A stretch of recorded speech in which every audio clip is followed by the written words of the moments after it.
Okay Telugu view పాయింట్కి తిరిగి స్వాగతం. ఈనాటి పవన్ కళ్యాణ్ కాకినాడ పోర్టు దగ్గర జరిపినటువంటి సాహసోపేత చర్యలు చూసిన తర్వాత ఎంత ముచ్చటేస్తుందంటే, అసలు ఇది కదా నాయకుడికి ఉండాల్సిన లక్షణాలు. ఇది కదా నాయకుడు చేయాల్సినటువంటి పని. ఇది కదా నాయకుడు తనంతట తానుగా మిగతా వాళ్ళకి ఎలా రోల్ మోడల్గా ఉండాలో చూపించినటువంటి సాహసోపేత చర్య. సముద్రంలోకి వెళ్ళటమే కాకుండా పోర్టు అధికారులు వారిస్తున్న దాని చుట్టూ తిరుగుతూ దాంతో ఎట్లయినా సరే షిప్లోకి వెళ్ళాలని చేసినటువంటి ప్రయత్నం కూడా చిన్న ప్రయత్నం కాదు. అసలు ఏం జరుగుతుంది అక్కడ? కాకినాడ పోర్టు 25 సంవత్సరాల నుంచి అది ప్రైవేట్ శక్తుల చేతుల్లో ఉంది. తప్పులేదు దాంట్లో.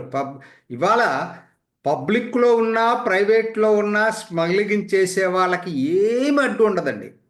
ఒకటే తేడా, వాళ్ళు ఏంటంటే వాళ్ళ మీద మనం సరైనటువంటి పర్యవేక్షణ కనుక లేకపోయేటట్టయితే లాలూచి పడటంలో ప్రైవేట్ వ్యక్తులు పడతారు, పబ్లిక్ వ్యక్తులు పడతారు. దాన్ని మనం కనిపెట్టగలగాల, రెగ్యులేట్ చేయగలగాల, కంట్రోల్ చేయగలగాల. ఆ పని ప్రభుత్వ బాధ్యత. అది ఇక్కడికి వచ్చేటప్పటికి ఇద్దరూ ఇన్వాల్వ్ అయి ఉంటారు దీంట్లో, రాష్ట్ర కేంద్ర ప్రభుత్వాలు. ఎందుకంటే మ్యారిటైమ్ సెక్యూరిటీ కేవలం రాష్ట్ర ప్రభుత్వానికి సంబంధించింది కాదు.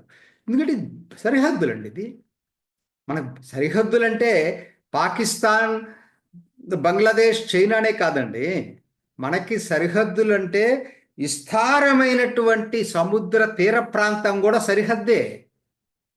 దీనికి కనుక సరైనటువంటి భద్రతా చర్యలు తీసుకోకపోయేటట్టయితే పాకిస్తాన్ నుంచి సరిహద్దుల నుంచి ఎట్లయితే వస్తున్నారో ఉగ్రవాదులు, అలానే ఇక్కడి నుంచి కూడా వచ్చే అవకాశం ఉంది. అదే పవన్ కళ్యాణ్ చెప్పింది. ఈరోజు ఉచిత రేషన్ బియ్యాన్ని స్మగ్లింగ్ చేసి ఎక్స్పోర్ట్ చేస్తున్నారు. రేపొద్దున అసలు ఆయుధాలే అక్కడి నుంచి దిగుమతి చేసుకోకూడదని గ్యారంటీ ఉంది.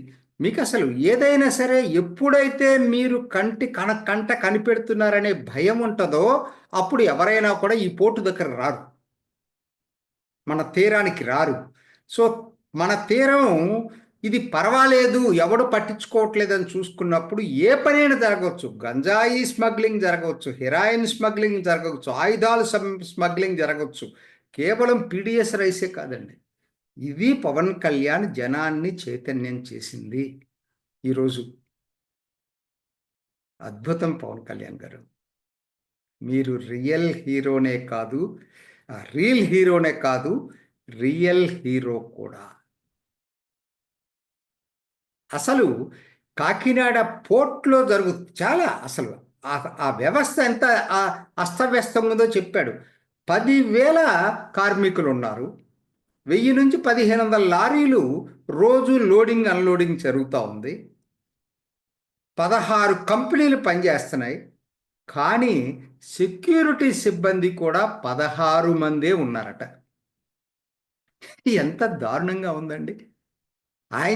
ఇప్పుడు మనం ఎవరు మాట్లాడినా దానికి అంత విలువ రాదు, దానికి అంత పాపులారిటీ రాదు. పవన్ కళ్యాణ్ మాట్లాడటంతో వ్యవస్థలో ఉన్నటువంటి లోపాలు కూడా తెలుస్తూ ఉన్నాయి. ఇప్పుడు ఎవరు కూడా దాన్ని కామ్గా కూర్చోలేరు. ఇప్పుడు దాన్ని ఖచ్చితంగా సరిదిద్దాల్సిందే, అటు రాష్ట్ర ప్రభుత్వం అయినా కేంద్ర ప్రభుత్వం అయినా. చట్టాలు దీనికి అనుకూలంగా ఉండాలి. అందుకనే పీడీ యాక్ట్ కూడా త్వరలో తీసుకొస్తామని కూడా చెప్పడం జరుగుతూ ఉంది. దీన్ని అడ్డం పెట్టుకొని, చట్టాల్లో ఉన్నటువంటి లొసుగుల్ని అడ్డం పెట్టుకొని, కఠిన చట్టాలు లేకపోతే కోర్టులకు వెళ్ళి స్టేలు తీసుకొచ్చి ఎప్పుడు కంటిన్యూ అయ్యేటువంటి అవకాశాలు ఎప్పుడూ ఉంటాయి. ఉగ్రవాదులకు కూడా ఉంటాయి. అందుకనే వాళ్ళకి ఉపా చట్టం తీసుకొచ్చింది. అందుకని ఇప్పుడు పవన్ కళ్యాణ్ చేసింది చిన్న విషయం కాదండి. కాకినాడలో జరిగింది మాత్రం నిజంగా ఆయన అసలు ఆ మాట్లాడే పద్ధతి కూడా ఇవాళ నేను ఒకనాటి పవన్ కళ్యాణ్ ఇవాళ చూడండి తేడా. అసలు జర్నలిస్టులు అడిగే ప్రశ్నలకు కూడా ఇచ్చే సమాధానాలు కానీ ఆ స్పష్టత ఎంత ఎంత ఇదిగా ఉంది. సాధికారత ఉంది, స్పష్టత ఉంది, మెచ్యూరిటీ ఉంది ఆయన మాట్లాడిన దాంట్లో. నిజం చెప్పాలంటే ఆంధ్ర ప్రజలు చేసుకున్న అదృష్టం పవన్ కళ్యాణ్ నాయకత్వం. ఎప్పుడో జరుగుండాల్సింది ఇన్నాళ్ళకైనా జరుగుతున్నందుకు చాలా చాలా సంతోషంగా ఉంది. ప్రయారిటీస్ ఎంచుకోవటం కూడా చూడండి. ప్రయారిటీస్ కేవలం అధికారంలోకి వచ్చిన తర్వాత ఎన్నికల ముందు ఏదేదో వాగ్దానాలు చేస్తూ ఉంటారు ప్రతి వాళ్ళు. అధికారంలోకి వచ్చిన తర్వాత మరిచిపోవటం అత్యంత సహజం. ఆల్మోస్ట్ ఎక్కువ మంది రాజకీయ నాయకులు. పవన్ కళ్యాణ్ భిన్నమైన నాయకుడని ప్రూవ్ చేశాడు. నిజమైన భీమ్లా నాయక్ అని చెప్పి ప్రూవ్ చేశాడు. ఎందుకంటే ఆయన అధికారం ఉంది కదా అని చెప్పి అక్కడ కూర్చోలా. ఎక్కడ మొన్న మూడు రోజులు వరుసగా ఢిల్లీలో చేసినటువంటి పర్యటన రాగానే మళ్ళా వెంటనే నెక్స్ట్ డే కాకినాడకు వచ్చేసి ఈ అవినీతిపై పోరాటాన్ని ప్రజల దగ్గరకు తీసుకెళ్ళటానికి ఆయన తీసుకున్నటువంటి చర్యలు అద్భుతం అండి, అమోఘం. ముందు డెఫినెట్గా ఇదంతా కూడా అంటే కొంతమంది ఆయనే చెప్పారు దీని మీద. కొంతమంది ఏమనుకుంటున్నారు, మనకి ఎక్స్పోర్ట్స్ కాకినాడ పోర్టుకి ఇంత బిజినెస్ వస్తూ ఉంది, ఇంత ఆదాయం వస్తూ ఉంది, మొత్తం పోతుంది కదా అంటాడు. బిజినెస్ అంటే చట్ట ప్రకారంగా చేసేటువంటి బిజినెస్, అంతేగాని స్మగ్లింగ్ని బిజినెస్ కింద లెక్కేసుకునేటట్టయితే దేశం అల్లకల్లోలం అయిపోద్ది. అదే పవన్ కళ్యాణ్ చెప్పింది. పవన్ కళ్యాణ్ నిన్న అసలు అధికార యంత్రాంగం ఎలా ఉందన్నది కూడా చెప్పుకుంటూ వచ్చాడు. ఎప్పటి నుంచో 2 నెలల నుంచి ప్రయత్నం చేస్తుంటే వెళ్ళాలనుకుంటే ఎలా ఆటంకాలు వచ్చినాయో కూడా చెప్పుకొచ్చాడు. ఇవాళ ఈ స్మగ్లింగ్ అనేది ఎప్పటి నుంచో జరుగుతుంది. ఎప్పటి నుంచో అసలు పైసా పెట్టుబడి లేదండి. ఆయన అదే చెప్పాడు, ఉచిత రేషన్ బియ్యం మీకు 43 రూపాయలు, 43.5 రూపాయలు ఖర్చు అయ్యేటువంటి బియ్యాన్ని కేంద్రం ఉచితంగా ఇస్తుంది ప్రజలకి. ఆ ఉచితంగా ఇచ్చే బియ్యాన్ని ప్రజలకు ఇవ్వకుండా దాన్ని దొంగచాటుగా ఈ పోర్టుల ద్వారా ఎగుమతి చేస్తున్నారు, నాసి రకం బియ్యాన్ని. ఇతర దేశాల పాపం వాళ్ళు మనుషులే కదా. ఆ ఎగుమతి చేసేది ఇవాళ డబ్బులేముంది, ఎన్ని డబ్బులు ఫ్రీగా వచ్చినాయి కదా. కేంద్ర ప్రభుత్వం ఇచ్చినటువంటి బియ్యాన్ని వీళ్ళు అధికారులకు ఏదో మేపేసేసి డబ్బులు ఇచ్చేసేసి ఆ వ్యవస్థను తయారు చేసుకొని స్మగ్లింగ్ చేస్తూ వచ్చారు. సినిమాలో చూపించినట్టే ఉంది రెగ్యులర్. ఇది సినిమాకి దీనికి తేడా నాకైతే అర్థం కాలేదు. సినిమాలో హీరో ఎట్లయితే ఛేదిస్తున్నాడో ఇవాళ పవన్ కళ్యాణ్ నిజ జీవితంలో కూడా అలానే ఛేదిస్తున్నాడు. జనం పవన్ వెంట నడవాలి, పవన్కి మద్దతు ఇవ్వాలి, అండగా నిలవాలి. పవన్ మీ వెంట మేమున్నాం, ఈ అవినీతి వ్యతిరేక పోరాటాన్ని ఇంకా ఉధృతం చేయండి, మీకు మా మద్దతు ఎప్పుడూ ఉంటుందని చెప్పి ప్రజలు చెప్పగలగాలి. ఇంకా రాజకీయ నాయకులు చేసే పోరాటానికి చాలా ఇది వస్తుందండి. స్వాతంత్ర పోరాటం అంటే స్వాతంత్రం తెచ్చుకోవటం కాదండి.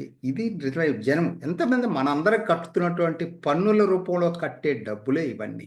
ఉచిత రేషన్ కింద కేంద్ర ప్రభుత్వం 80,000 కోట్లు ఖర్చు పెడుతుందండి. చిన్న విషయం కాదు కదా. ఆ డబ్బులు ఇటువంటి దొంగ వ్యాపారుల చేతుల్లోకి వెళ్ళిపోయిన తర్వాత అది ప్రజలకు చెందాల్సినటువంటి డబ్బులు, మనం ఇచ్చేటువంటి పన్నుల ద్వారా కట్టే డబ్బులు పేదలకు చేరిందనుకో మనకి సంతృప్తి ఉంటుంది. అంతేగాని ఈ డబ్బులు ఎవడో దొంగ వ్యాపారుల కోసం మనం పనులు కొడుతున్నామంటే మనకి బాధేస్తుంది. అదే పవన్ కళ్యాణ్ చెప్పింది.